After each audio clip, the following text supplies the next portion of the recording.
આપ જોઈ રહ્યા છો સ્પાર્ક ટુડે ન્યૂઝ। છોટાઉદેપુર તાલુકામાં ટામેટાની ખેતી કરતા ખેડૂતોને રડવાનો વારો આવ્યો છે। ખેડૂતોને ચાલુ વર્ષમાં ટામેટાની ખેતીમાં ભારે નુકસાન થવા પામ્યું છે। ટામેટાની ખેતીમાં રોગ આવી જતા ખેડૂતોની ખેતી સદંતર નિષ્ફળ ગઈ છે। 30 થી 35 હજારનો ખર્ચો જે થાય છે। છેલ્લા કેટલાક વર્ષોથી ખેડૂતોને ટામેટાની ખેતીમાં ભારે નુકસાન થતું જોવા મળ્યું છે। છોટાઉદેપુર જિલ્લામાં વધુ પ્રમાણમાં ખેડૂતો ટામેટા માટે ખેતી કરે છે, પરંતુ નુકસાન મોટા પાયે થયું હોય તેવી માહિતી સામે આવી છે। આપણા છોટાઉદેપુર જિલ્લામાં ટામેટાની ખેતી કરતા ખેડૂતોમાં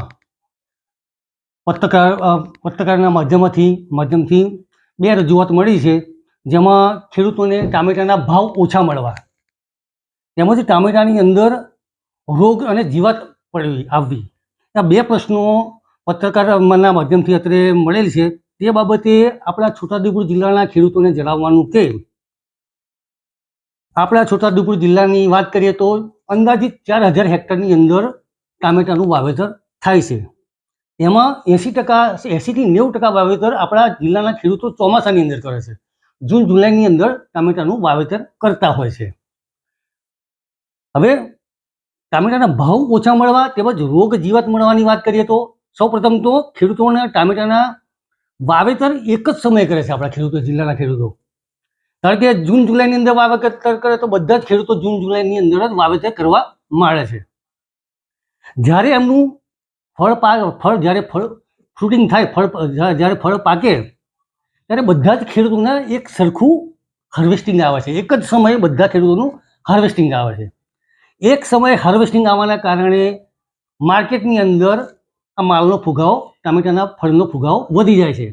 ટામેટાના ફળના ફુગાવાને વધવાને કારણે ખેડૂતોને ટામેટાનો ભાવ ઓછો મળે છે। આ મુખ્ય કારણ એક સમયે ટામેટું બજારમાં આવવાને કારણે ભાવ ઓછા મળે છે।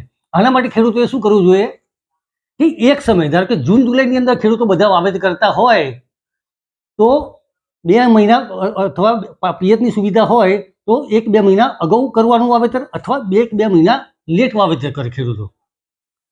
જો આમ કરે તો ખેડૂતોને ભાવ પણ સારા મળી શકે અને આ ભાવમાં સારા મળી શકે। તેમજ રોગ જીવાતની વાત કરીએ તો ખેડૂતો કેવા પ્રકારનું બિયારણ અથવા ધરુનું પસંદગી કરે છે, ક્યાંથી ધરું લાવે છે, કેવા વિસ્તારમાંથી ધરું લાવે છે, એની ઉપર આધાર રાખે। મારું નામ છે રાઠવા કલ્પેશભાઈ ગમજીભાઈ। હું સિંગલા ગામનો સરપંચ છું અને ખેડૂત પણ છે આપણે। તો ટામેટાની વર્ષોથી અમે ખેતી કરતા આવીએ છીએ। અમુક વર્ષે સુકારો આવી જાય તો ગમે એવી દવા તમે છાંટો પણ પાક તો નિષ્ફળ જ જાય છે। તો એના માટે સરકારશ્રી કોઈ ખેડૂત તાલીમ કે ગમે તે રાખતા હોય તો વધારે સારું એવું કેવું છે અમારે। અને સારી ખેતી થાય તો ખેડૂત પણ આત્મનિર્ભર બને।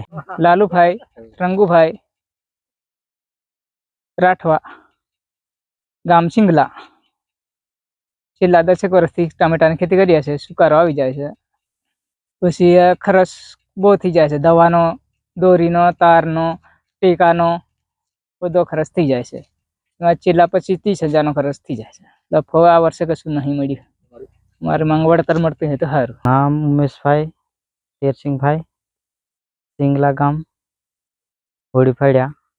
ટામેટાની ખેતી છે કરી પણ કંઈ મળ્યું નહીં એમ। કંઈ નહીં, આ વરસાદને બધું કારણે કંઈ એવું થઈ ગયું, બગડી ગયું, કોઈ આવીને ઊભો નહીં રહ્યો। દવાવાળાને ત્યાં ગયા પણ દવાવાળો કંઈ દવા આવી લીધી ને છાંટી દે એમ, પણ કંઈ સુધારો મળ્યો નહીં ને બધું બગડી ગયું ને ખર્ચ તો ઘણો થઈ ગયો। એટલે આવીને કંઈ થોડું ઘણું મળેલું હોય તે સારું એમ।